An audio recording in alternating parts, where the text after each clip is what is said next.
All right, guys, what's going on? It's Fast Cars, Fast Money. Thank you so much for dealing with this crazy weekend of short, practice and qualifying and kind of these short turnaround videos. So it's myself and Rich. We're gonna be breaking down the Cup Series video for you real quickly, and like we did with the other videos, we're just gonna hop right into it. So if you're looking at the expensive guys, I think Kyle Larson is a pretty good guy to build off of. We've seen how fast he's been at these 1.5s, and he starts on the pole for the race. So you really want to try to get those dominators in your line because it is a 600-mile race. So I feel pretty confident about Larson. I would say Truex is probably not too far behind, starting eighth. But if I had to pick one of those, if I'm paying all the way up, I'm going to go with Larson.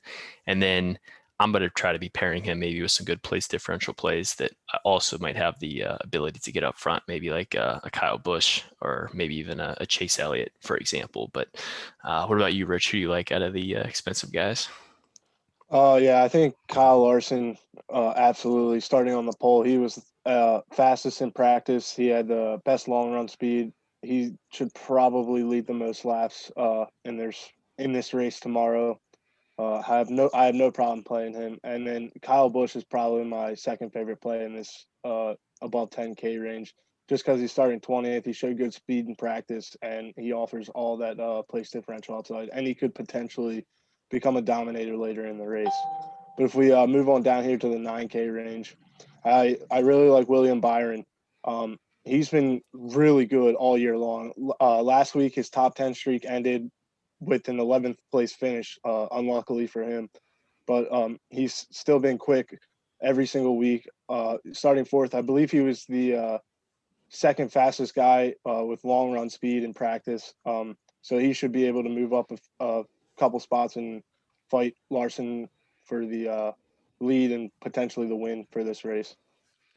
Yeah, and like I said, this is a race where you really just want to try to get as many of those dominators in your line as possible. So even though he does start fourth, that might be a concern for some people, but that doesn't, scare me at all. I don't mind playing, Byron and Elliott and Larson, like all those guys start up front. But if they can get out front and lead laps, or even if they're laying down fast laps, like that's just dominator points that are, accruing and picking up for your line.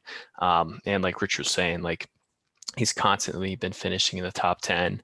Um, Hendrick has got this 1.5 mile program figured out. So I love William Byron. I liked what I saw in practice, liked what I saw in qualifying. But then it's, if you're paying up for some of those guys, it might get a little difficult to get to this 8K range, just depending on, the way that you're structuring your lines. But I don't mind some of these guys. If I had to pick one, I would say probably Tyler Reddick, starting 15th. He's $8,200. It's not super expensive, but I mean, it's not super cheap either. But we've seen the RCR cars run pretty well here throughout the weekend. So I think that's a good value play that you could plug in um, and hope that he gets a top 10 finish. Yeah, I agree with you. I really like Tyler Reddick in this range, and Joey Logano actually. He ran all right in practice. He just didn't qualify as well. He's underpriced this week compared to most weeks, and he offers some place differential upside. But if we move on down here into the 7K range, not really a big fan of any of these guys. You might have to end up with one of them. If I had to pick one, it would probably be Eric Jones.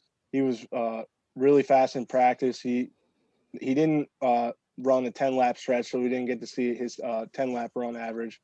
But he never even ran a practice qualifying lap like most people were doing in practice. He just went out in his race trim and put down, I think it was like the fourth lap, fastest lap in practice. So I really like him this week.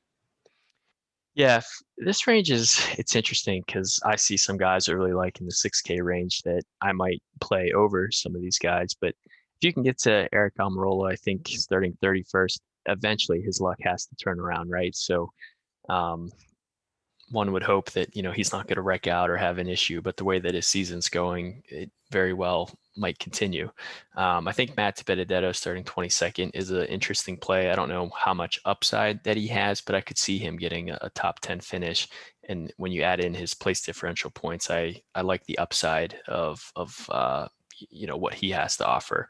Um, but if you look at these 6K guys, the two guys I like the most are definitely Busher and Newman. We've seen how fast these Roush cars are at the 1.5s this year. They both start pretty deep in the field. I know that they're probably going to be moving forward as the race progresses. So I like to target both of those guys and try to get both of those guys in my line. I agree with you. I think honestly, those two will probably end up being the highest owned drivers in this range. But a low owned driver, a sneaky upside driver, as Jason would like to say, is Daniel Suarez. He was really quick in practice. He had really good long run speed as well. And starting ninth, he has some good track position. As long as he can maintain it, he could move up a few spots. I mean, even if he finishes at ninth, that would be 5 times value, and it would pay off his price tag. And Yeah. I don't really like too many people under 6K. I mean, I guess you could punt with Quinn Half if you want to try and jam in more of the higher price guys, or maybe a Justin Haley, somebody like that, to try and jam in some of the higher price drivers. Yeah, it's interesting. When I first looked at it, I thought maybe that might be an option, but after seeing practice and qualifying, I don't think I really want to go any lower than probably Alfredo there, starting 29th. But um, if I can, I'm going to try to have Newman, I think, be my lowest price guy, and hopefully just try to get some good value out of some of the lower 9K range. I still have to build lines and everything, but it's just tough with some of these punts. Like, I don't know how much upside Huff's going to have starting 32nd, or even like Justin Haley starting 30th. Like, they're probably going to finish around there. And then for whatever reason, if they have an issue and fall backwards, like, especially if you don't nail those dominators, you're almost like wasting a roster spot there. So I think for us, it's okay, how many potential dominators can you fit in your line? And you just hope that those guys get out front and lead laps, because it's a 600-mile race. So if you don't have those guys up front leading laps, it's going to be a hard slate to cash. So I think if you can increase your chances with guys who are going to lead laps, I think you're really going to be in a good position for this week. Absolutely. Good luck, everyone.